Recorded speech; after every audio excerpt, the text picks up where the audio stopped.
All right, let's go. Aswand, Cruickshank, your one and only Move Swiftly speaker, checking in for a daily Move Swiftly thought, giving you a perspective on teamwork that you will not get anywhere else. Valentine's Day 2024 edition of the Move Swiftly thought. And whether they're celebrating this Valentine's Day with someone, single, want to be with someone, regardless of where you're at in the spectrum, you need to listen to this message, because being 100% honest with you, being single, like I am, being single is honestly a state of mind. You can be single, meaning you're not technically with someone, but in your mindset, you have a ton of friends. You have a ton of people that you can consult with. You have a ton of people that you've met. You have a ton of perspective that you gain from whether the opposite sex or the same sex, the same gender as you, doesn't matter. So maybe single physically, but mentally, I'm with a whole lot of people. Trust me. I may be single mentally, I may be single physically. Let me say it again. So the people in the back may be single physically, but mentally, I'm dating a whole lot of motherfucking people. Trust me. All right, trust me. I'll give you an example. All right.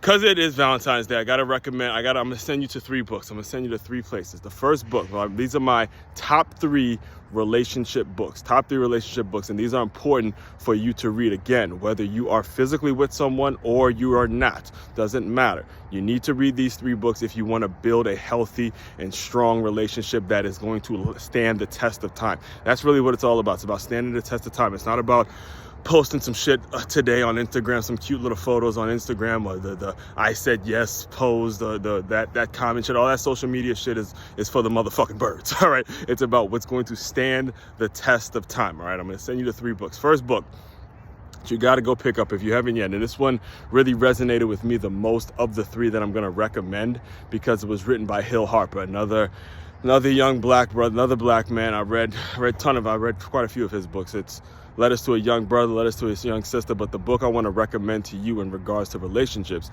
is The Conversation. All right, The Conversation, how we can build healthy and strong, long-lasting relationships. And what this book is all about is very important because of the times we live in and how easy it is to hide behind your social media, to block someone, to ghost someone, to run away from your responsibilities. All right.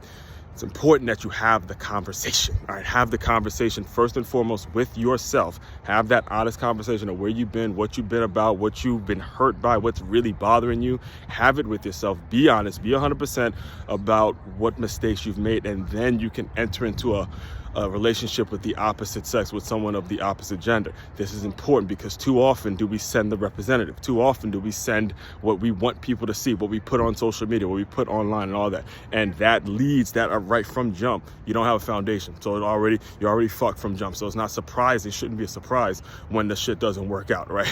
Or you feel like the person's only with you because of days like today, when they can post some shit and they can make it look like you guys are some happy couple, all right? So that's book number 1. Book number 2, Spiritual Partnerships by Gary Zukav.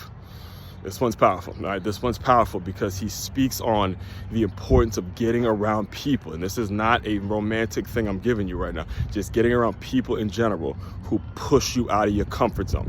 There's been literally, I'm not exaggerating, literally hundreds of women out there, hundreds of women who have told yours truly, told your one and only Move speaker, how uncomfortable I make them.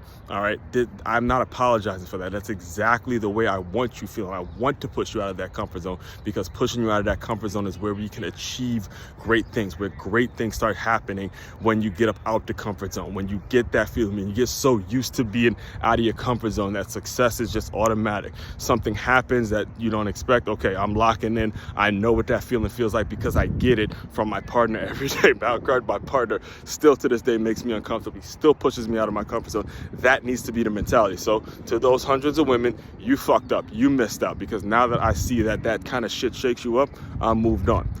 Third book, as far as today, probably a powerful one, right? A powerful one because it's a phenomenal international bestseller. Miss Marianne Williamson, A Return to Love. All right, this to set the record straight, this is the quote. This is the book in which the famous quote came from, which is, our deepest fear is not that we are inadequate. Our deepest fear is that we are powerful beyond measure. It is our light, not our darkness, that most frightens us. We ask ourselves, who am I to be bold, beautiful, strong? The real question is who are you not to be? You are a child of God. We were all meant to shine as children do. And as we let our own light shine, We unconsciously give other people permission to do the same. As we are liberated from our fears, our presence automatically liberates others. That's where that quote, as powerful and as much as I spit that off, that's where it came from that book, all right? And that one talks about, again, like I just said, not being frightened by your light, not being frightened by your light. Too often do people stay in their darkness, they stay in their corner, they stay in a relationship because it just seems comfortable, it feels okay, and their light and what they can become, all that stuff frightens them, and they never actually peek out and see what they actually can become. All right, so those are my 3 reads, because if I get going too much, I'll start talking it'll be a good 30 to 40 minutes, could be an hour of me talking about each and every one of them. But let me just give them to you again. First of all, happy Valentine's Day to everyone. Here's the 3 books: Conversation by Hill Harper, Gary Zukav, Spiritual Partnerships, and A Return to Love by Marianne Williamson. Again, main website to check out to dive deeper into all my work, makeyourmove.com. It's MAKEYAMOVE.com. It's a one-stop shop for all your teamwork and your self-development needs. Aswand, Cruickshank, your one and only Move Swiftly speaker, checking out. You guys continue to move swiftly. We will talk more soon.